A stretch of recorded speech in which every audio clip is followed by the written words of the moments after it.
نبابي بزعبا ترجم مصحف فتلول مبقول مصحف ذا برينس مالت بنيكولو ماكيافيلي ترجمتي فتحاو ستيفانوسن فسها فصومن سالس اللاسي برهانه ماريام بقانقواتات امحارኛ ጉራጉኛን እንግሊዝኛን ብዙሕ መጽሐፍት تصحافون ዝተርጎሙን እዮም ሓንቲ ካብተን ዝተርጎምዋ ኣብ ዓለም ካብ ዓበይተን ክላሲክ ተባሂላ ልዕሊ 1500 ገጻት ዘለዋ ናይ ቪክተር ሁጎ መጽሐፍ ማለት ለስ ሚዘራብል መከረኞች ቢሎም ተርጉሞማ ንሶም ዕቀን ትርጉምዎ ዝደለዩ መጽሐፍት እንታዩ ተባሂሎም ምስተሓተቱ ኣነ ዝበዝሐ ዝተሸጠ ማለት ቤስት ሰለር ዝተባሃለሉ መጽሐፍ ረኺበ ወይን ገንዘብ ኢለ ይኮንኩን መጽሐፍ ዝትርጉም ንሓንቲ መጽሐፍ ክትርጉም ዝውስነሉ ተቀዳማይ ምኽንያት ንኢትዮጵያውያን ፍልጠት ክውስኸሎም ይኽእል ዶ ንኹነታትና ዘንጸባርቕ ትሕዝቶ ኣለዎ ድዩ ዝብል እዩ ክብሉ መሊሶም ንኣብነት ኣብታ መከረኞች ዘለዉ ግዳም ሓደር ፈረንሳውያን ልዕልን ህይወቶም ግዳም ሓደር ኣብዚ ሕጂ ዘለዉ ኢትዮጵያውያን ዝመሳሰል ይናበሉ ምኽንያቶም ይገልጹ ይዝከረኒ ኣብ ግዜ ደርግና በአምሓርኛ ዝትርጉሙ ዝነበሩ ካብ መጽሐፍቲ ናይ ደረስትራሻ ጥራይ እኳ እንተርኢና ኣብ ተሓሳስባናን ኣናበባናን መጽሐፍቲ ዓብ ግደ ከም ዝነበሮም ገለ ካብኣቶም እዞም ስዕብ ይርከብዎም ናይ ፊዮዶር ዶስቶቭስኪ ክራይም ኤንድ ፓኒሽመንት ማለት ወንጀለኛና ቅጣት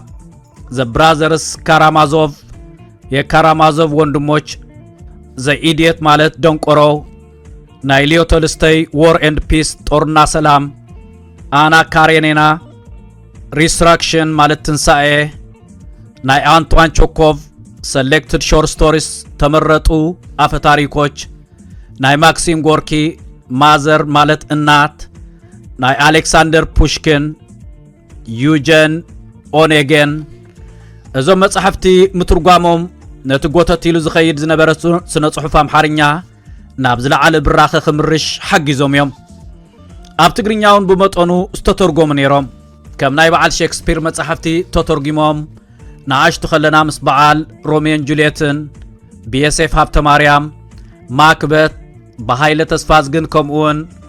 ሰማዕታት ካታካምቦ ብእምባየ ህብትዝጊ ኣብ ሱሳታት ሰብዓታት ዝተተርጎሙ መጽሐፍቲ ክንፋለጥ ክኢልና ኢና ሎሚ ሰብ ብዙሕ ቋንቋ ብፍላይ ድማ እንግሊዝኛን ካልእን ኣብ ዝፈልጠሉ ዘሎ እዋን ምትርጓም እንታይ ኣድለየ ዝብሉ ኣይሰኣኑን ምላሸይ ግና ንስለ ምትርጓምን ንገንዘብ ክሳብ ዘይኮነ ንነበብቲ ትግርኛ ጠቃሚ ክሳብ ዝኾነን ነቲ ቋንቋን ስነ ጽሑፍን ናብ ዝሓሸ ብራኸ ከሰጋግሮ ክሳብ ዝኸኣለ ክትርጎም ሓላል እዩ ኣሽምባይደ ትግርኛስ ናይ ካልኦት ቋንቋታት ናብ እንግሊዝኛ ተተርጉሞም ብነበብቲ እንግሊዝኛ ዝንበቡ በኣሽሓት ይቁጸሩ ዝያዳ ድማ እቲ ብትግርኛ ጽሓፍ ናብ እንግሊዝኛ ተተርጉሙ ካልኦት ክነብዎ ምግባርውን ዝበለጸ መስለኒ እዛ እትልኡል እትብል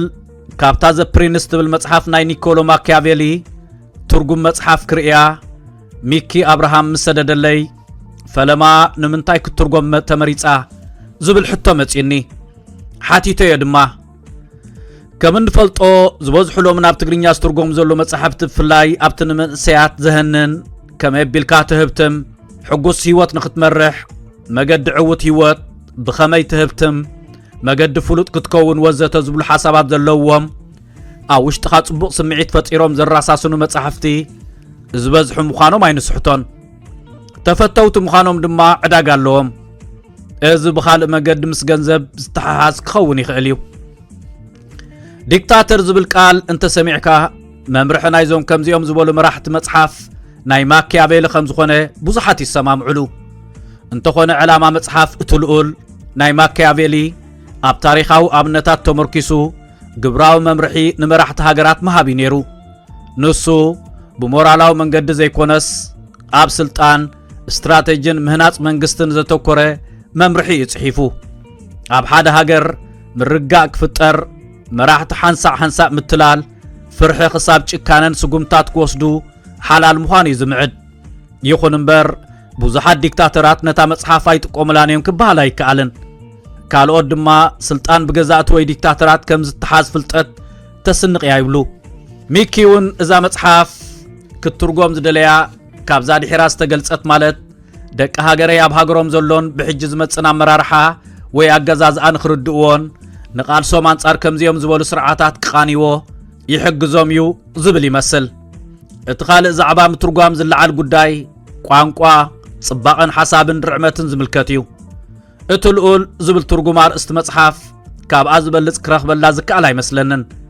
እንተኾነ በቲ ኣብ ላዕሊ ጠቒሰዮ ዘለኹ ምኽንያት ብዙሓትን ዓበይትን መራሕቲ ዓለም ናብ ስልጣን ክመጹ ዝገበረት መጽሓፍ ዝብል ኣብ ትሕቲ ኣርእስቲ ኣብ ገበር ናይዛ መጽሓፍ ተጻሒፉ ዘሎ ሓሳብ ግን ኣይሰማምዓሉን ምኽንያቱ ነዚ ዝገልጽ ኣሃዝ ይኹን ሓበሬታ ዝርከብ ኣይመስለንን ብዙሓት መራሕቲ ኣብ ስልጣን ምስ መጹ ዝተጠቕሙላ መጽሓፍ እንተ ዝበሃል ዝያዳ ትርጉም መሃበብል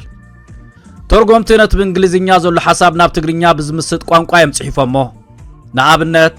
ኣቴናውያን ኣብ መጀመርያ እንተዘይሰዓሩን ከም ደቂ ዛግራ ፋሕ ብትን እንተዘይብሉን ነይሮም እዚ ኣብ ትግርኛ ንጥቀመሉ ከም ደቂ ዛግራ ምጥቃሞም ነቲ ሓሳብ ዝያዳ ናባና ክቐርብ ዝገብር እዩ ብሓፈሻ ነቲ ሕልኽልኽ ዝበለ ሓሳባት ቅልል ብዝበለ ቋንቋን ኣባህላታትን ትግርኛ ሓዊሶም መጽሓፎም ደረቕ ካብ ምዃን ተነባቢት ክገብራ ዝኽእል እዩ ኣብ ገሊኡ ሃብቲ ቋንቋ ትግርኛ ትርእየሉ ኣጋጣሚ ኣሎ ናይ ምዕራፍ 23 ኣርእስቲ ከም ኣብነት እንተወሲድና The flatters shall be shunned እያ ትብል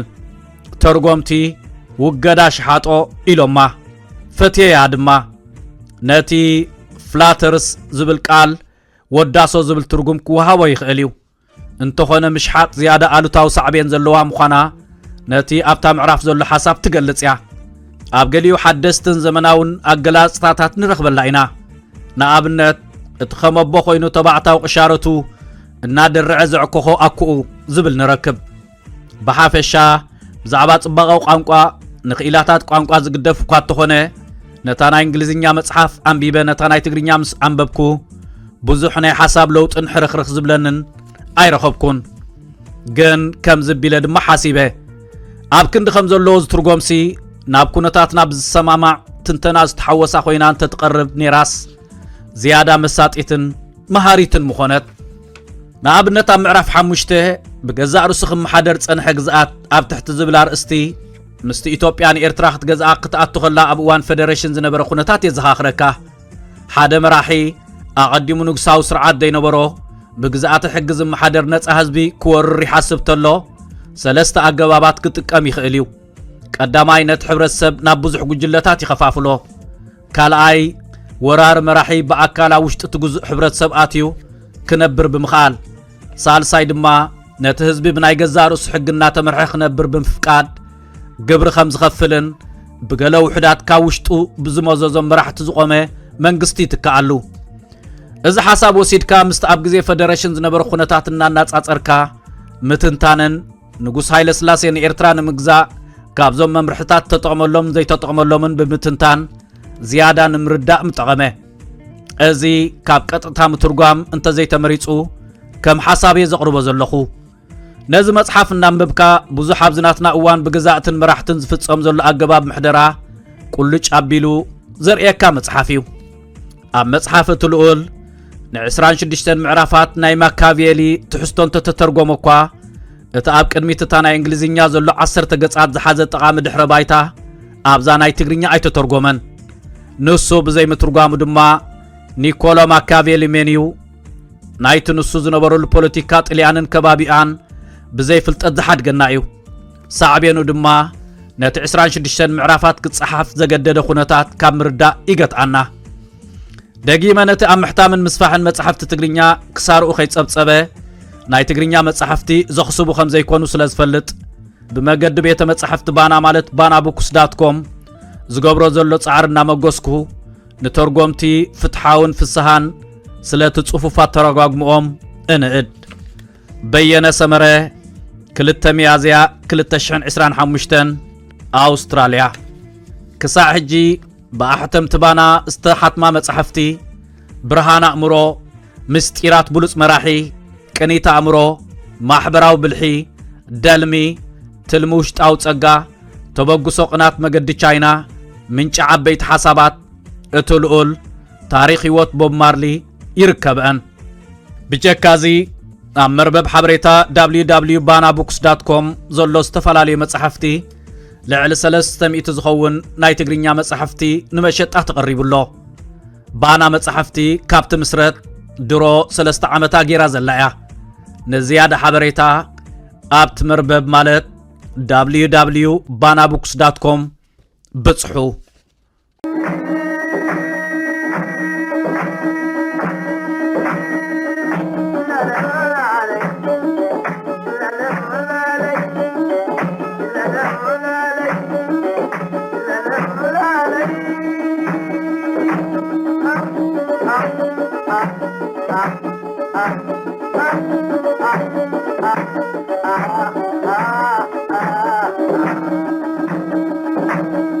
Hasta